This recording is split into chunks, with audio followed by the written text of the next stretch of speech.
If you're exhausted, stuck, or hustling harder with the same results, here's the truth.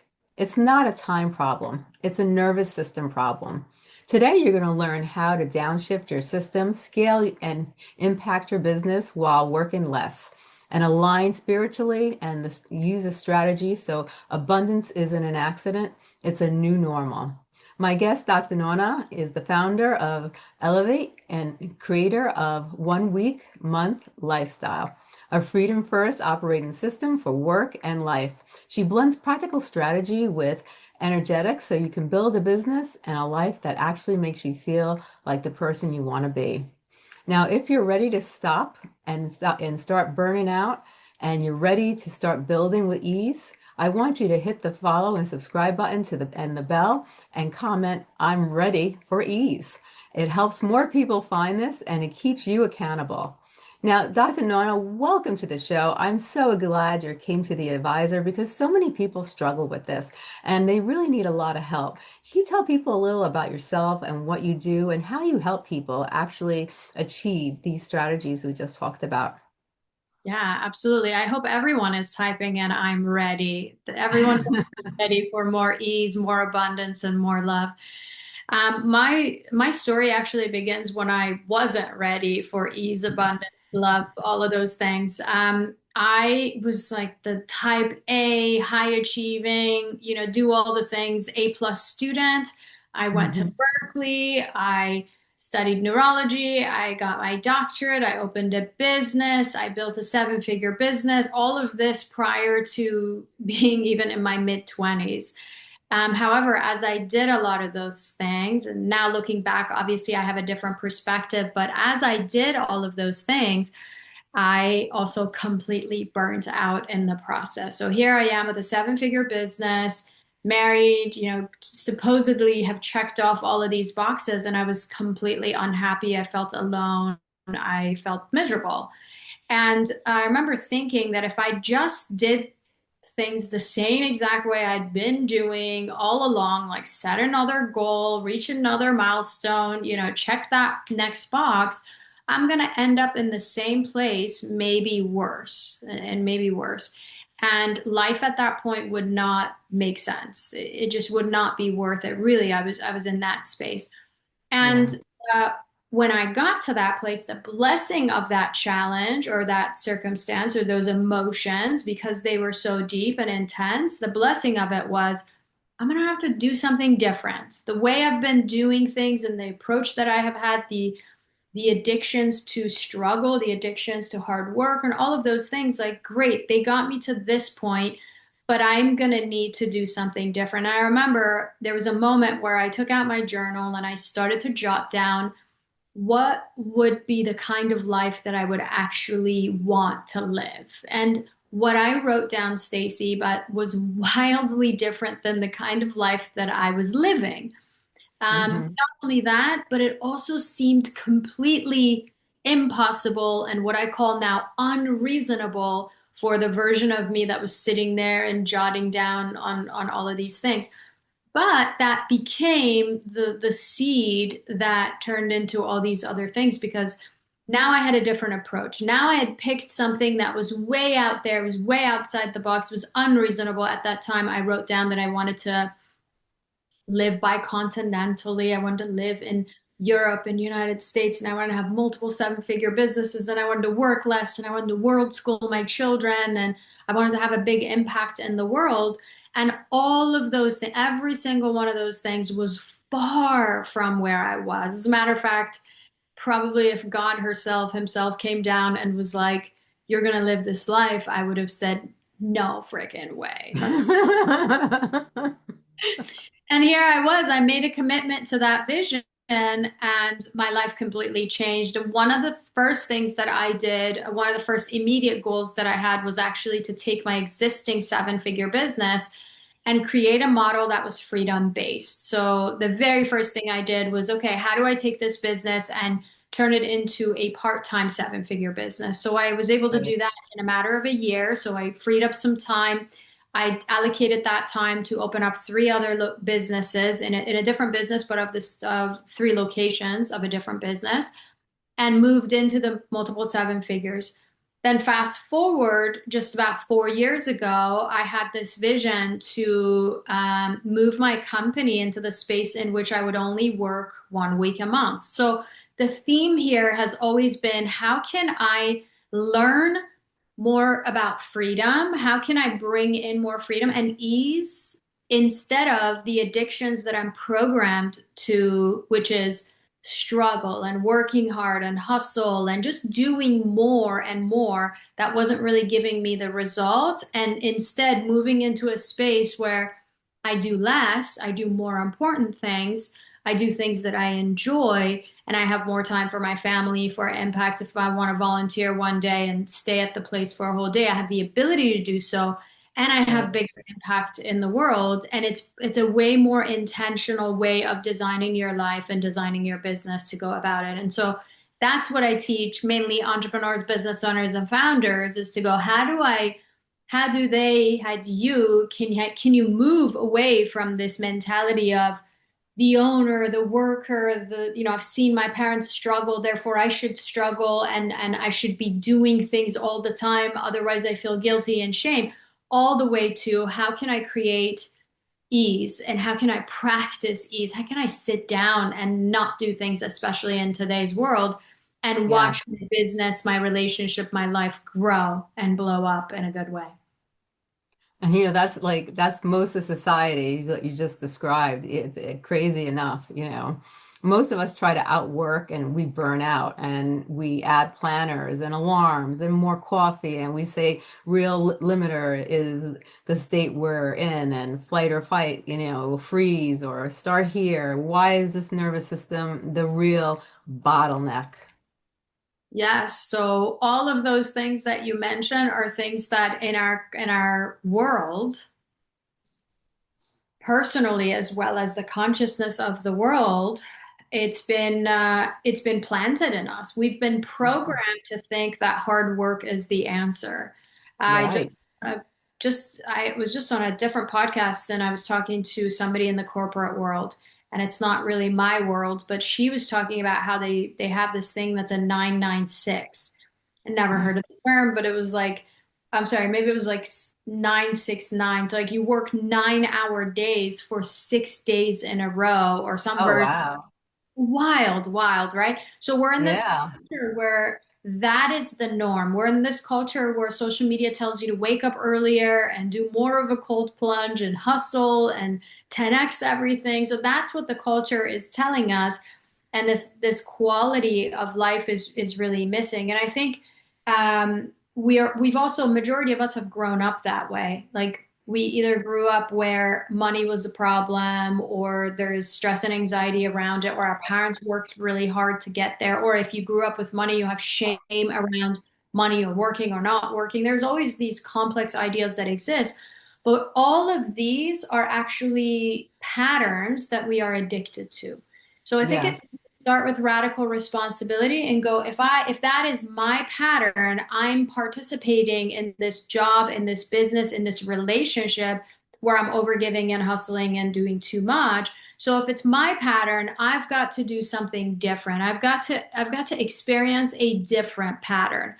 And what would Yes. that pattern look like? And I think it starts with setting a vision for what you want to experience, instead of just like a zombie day after day experience the same exact thing over and over and over again, expecting different results. I think we all know that's the definition of insanity. It is. And you hit it right on the ball. I think most of us have gotten addicted to these behaviors. We've seen our family do it. So if you've seen your family do it and you've seen the people around you do it, you think it's normal, because you've been around this environment. And then automatically, whether you realize it or not, you're taking over those behaviors. And it does become an addiction. It does become a routine that you keep doing and doing and doing, and then before it becomes a bad habit. And the question is, how do we break that bad habit? Because so many people have a very hard time backing away I see that all the time when I speak to so many business owners, corporate people. It's really taking a step back and letting others delegate instead of you delegating everything. You're now, figuring out a crew of liable people, communicating with them well, and then letting other people actually, take over a lot of the responsibilities so you're not doing everything and you're not getting burnt out. Yeah, and that just what you described right now, this idea of delegating, this idea of not controlling and micromanaging every bit of your business or your team or whatever, this is an identity issue. This is an identity situation. So, what I mean by that is when I meet entrepreneurs or leaders in the corporate world, they'll sit down and they'll go, I know these are things I should be doing. I know I should delegate. I know I should hire somebody. I know I should ask my team members to do it, but we don't do it. Like we have the strategy, but because our identity is we identify with the overgiver, the high achiever, the hustler, the this, the that. Well, that identity is not a match for the version of you that actually delegates the things, that Yeah. steps away, that rests, that sits down to meditate, that there's an identity conflict here. So part of the process is actually determining the version of you Hmm. you need to become in order to delegate, to create space, to hire more, to maybe fire more people, to Yeah. eliminate things, to add certain things that are going to scale the business or take this project to the next level, whatever we're working on. But I think an Right. important part that gets missed is we are told to just go to the workforce, go to your business, go to your relationship, and do more things. And if Hmm. your identity is more of a match for I'm going to do to make happen because I correlate my self-worth with doing more. If that is the case, you're going to do that, you're going to ultimately burn out. But what if you started to tune into the identity of a version of you that has ease, that has abundance, that has joy, that sits in the stillness, that delegates easily and with confidence, right? Whether it's in a team or in your business. If you can identify with that, then you're more likely to take the steps that are going to scale the business, to take the steps that are going to lead you to ability to take vacation or take Fridays off or whatever level of freedom you want to experience.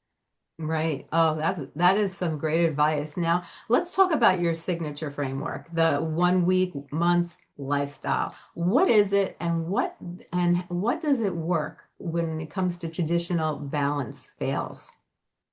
Yeah, I think it's all the 1 week a month lifestyle is all about breaking the traditional system, is all Okay. about that. As a matter of fact, in the very first step of the framework, I have my students, entrepreneurs, founders, business owners, CEOs, I have them create a vision for where they want to take their life and their business.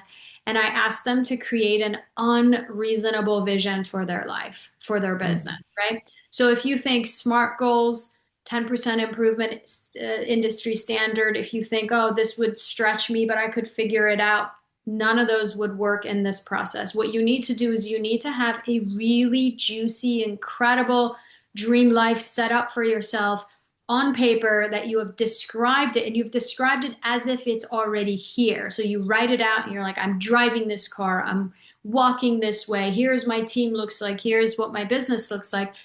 And that is the beginning of everything. And the second step of the process, then as we've been touching on, is okay, who do you need to become for you to be a match to this particular vision?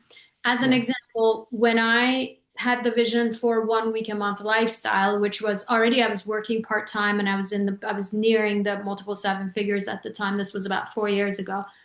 Then when I had the vision of only working 1 week a month, it wasn't that putting the systems in place wasn't really the hard part. Like hiring and firing and scaling the business, the mechanics of it wasn't hard. What was hard was actually being like, man, I deserve 3 weeks off, or I deserve to have the spaciousness to choose what to do with the 3 weeks off. I deserve, or I'm worthy of vacation or world schooling my kids or, traveling or whatever it was that I was doing. But that was the hard part. The hard part was doing nothing. The hard part Yeah. was like being bored, or the hard part was like getting comfortable in that spaciousness. I was never really bored. I've never been bored. But the idea is we are more used to the doing, and when I took myself through the four steps, the first step was unreasonable vision. Okay, I'm gonna set up my company so I'm in the multi seven figures, and I'm only Mhm. gonna work 1 week a month. All right, that was the vision. Of course, a whole bunch of different things that went into that. The second step was an expanded identity. Who is the version of me that has that level of confidence that I can run Mhm. a company only working 1 week a month?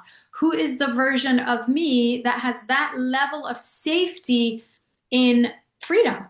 Freedom of Yes. money, freedom of time, freedom of energy. Who is the version of me that can show up and not try to control every aspect of my business during those 3 weeks? Who's the version of me that's going to lead my team members so that they could get in that process?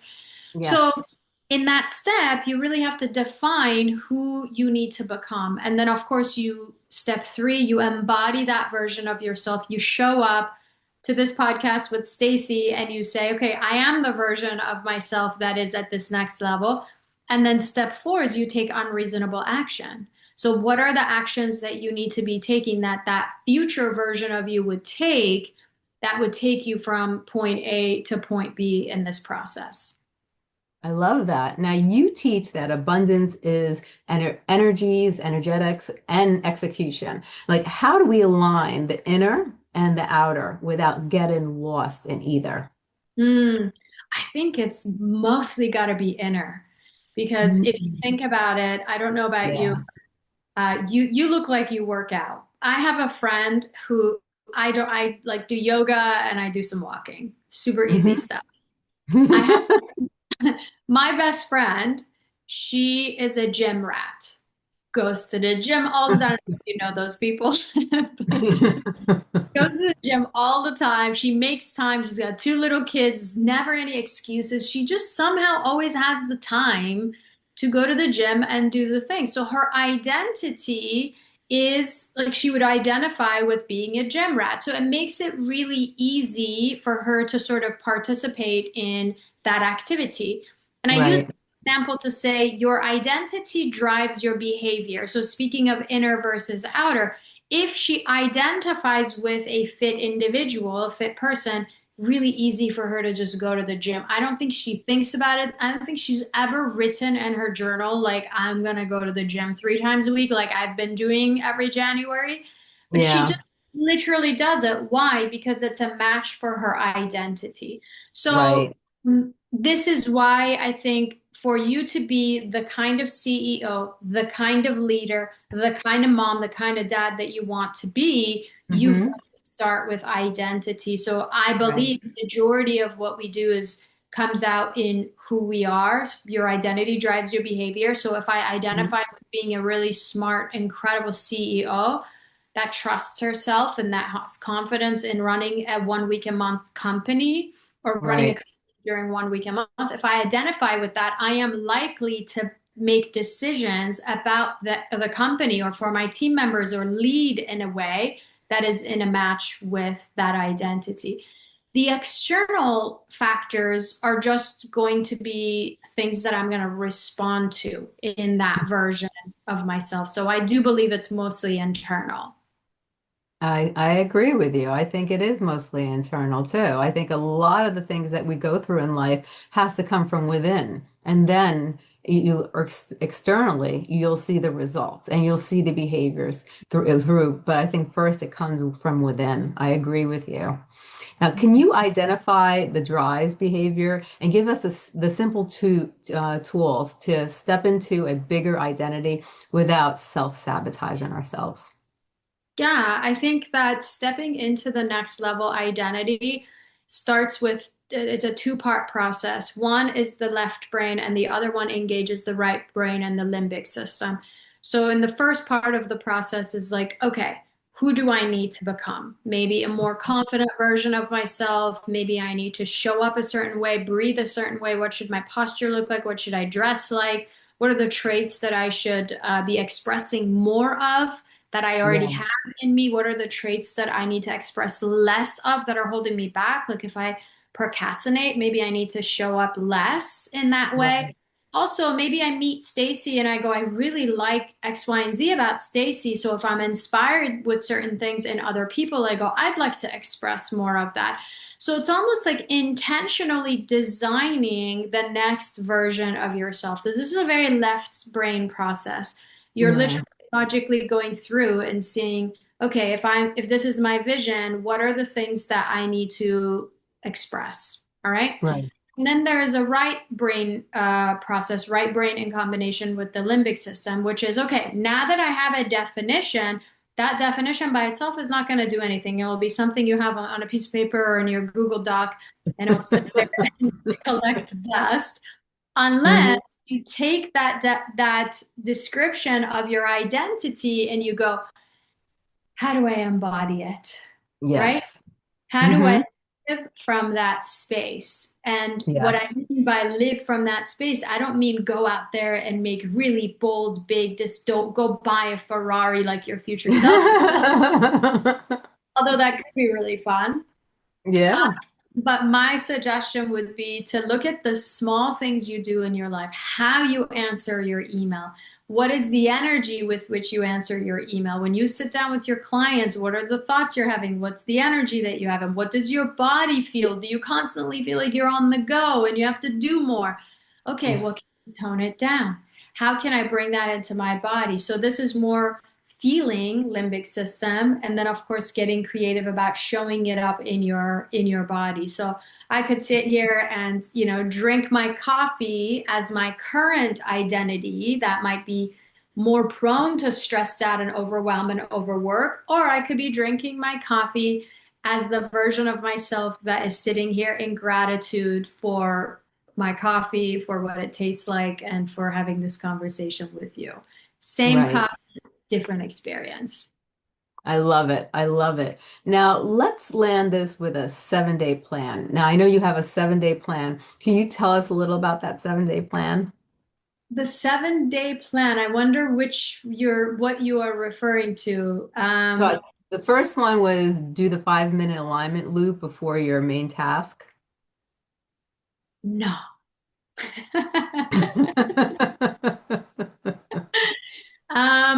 It's possible it's from one of the workshops or master classes that I have done, but it wouldn't be the Mhm. main framework. The main framework that I teach is the 4 steps to quantum leap, which would be, Okay. yeah, which we could talk about. Yeah, I'd love you to talk about that. So, the so some of which, and this will bring the conversation to kind of like actually make full circle, right? So the very first step in a framework of whatever you want to quantum leap, whether it's your life, your business, your relationship, you want to attract the right relationship, you want to take your marriage to the next level, you want to scale your business, you want to start a business, it doesn't matter the outcome. There are only Hmm. 4 steps involved. In the very first step of the process, you actually design and you write down the things that you do want to experience that are unreasonable, like we talked about. Yeah. Smart goals are not going to do it. You're going to have to go outside of your current identity. The second step in the process would be to expand your identity, and a lot of what we already talked about. Who do I need to Right. become? Left brain. The third step in the process is embodiment. How do I need to show up as that Yeah. last version of myself? And the very last part of the process is taking unreasonable actions. So this, Hmm. like, if I am showing up in the next version of myself, then what are some actions that I would be that version would take? Maybe my current action would be like small, and maybe I'm not ready, I won't invest, or I won't jump in, I won't say yes, or I say yes too much, whatever. But the Right. future version of me would most likely know exactly what to do, will move forward with confidence, and maybe even move before they're ready. Oh, I love that. I love that. Now, can you tell us a little about the services that you provide? Sure, yeah. So I have a couple of different things. I think if you're just getting started and this resonates with you, the probably the most basic and life-changing thing that you can participate in is what I call our Elevate Club. So inside of Elevate Club, I teach on weekly basis a success principle that unhooks you from the ways that you've been doing things and moves you over to actually, not only creating your vision for your life, but who you need to become. So we walk you through these 4 steps.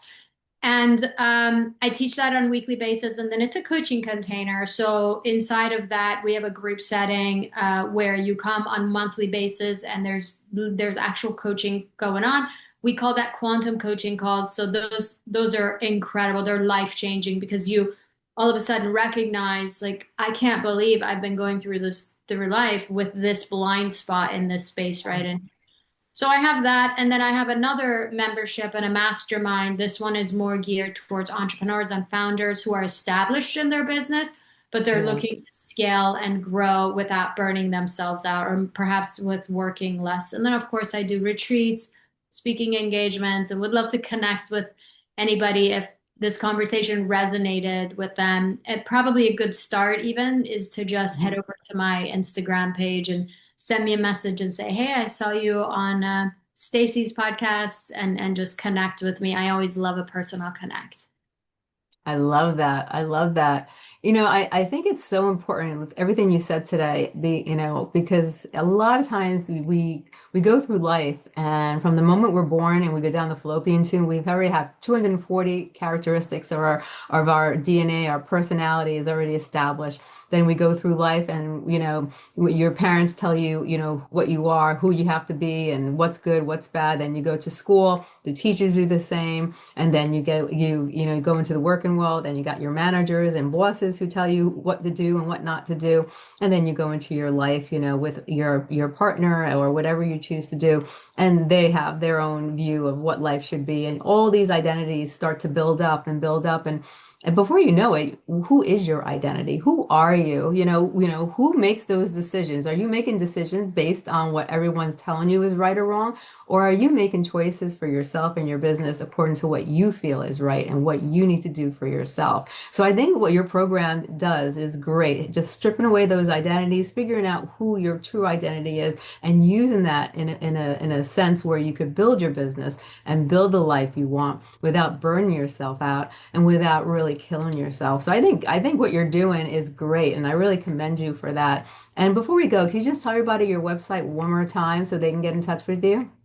Sure. My website's spelled kind of funny, so hopefully you guys can capture it. But it's www.elevate, and that's a play on words. So it's spelled elivate.me. But I think an easier way to get in touch is also just Instagram. If anybody's on Instagram, send me a message. As a matter of fact, if you go to my Instagram and send me a message and mention Stacey, what I have a free 90-minute training where I literally hold your hand and walk you through the 4 steps to quantum leap to bring your dreams into life. It's a 90 minutes. If you have 90 minutes, it's worth sending me a message on Instagram and taking that free training. I love it. I love it. Oh my God. You are a terrific individual. I love what you're doing. And I think you're making a difference in many people's lives because people need to really strip their identities, figure out who they are from the inside out, and then create the person that they need to become in order to be the person that they want to be and reach that true potential and reach and elevate to that level of success. Because when you're happy with yourself and you know who you are, that's when success plays into play. So thank you so much for being on the show. I appreciate you and I appreciate everything you do. And thank you so much. Thank you. Thank you. This has been fun. Yes, definitely has. You have a great day.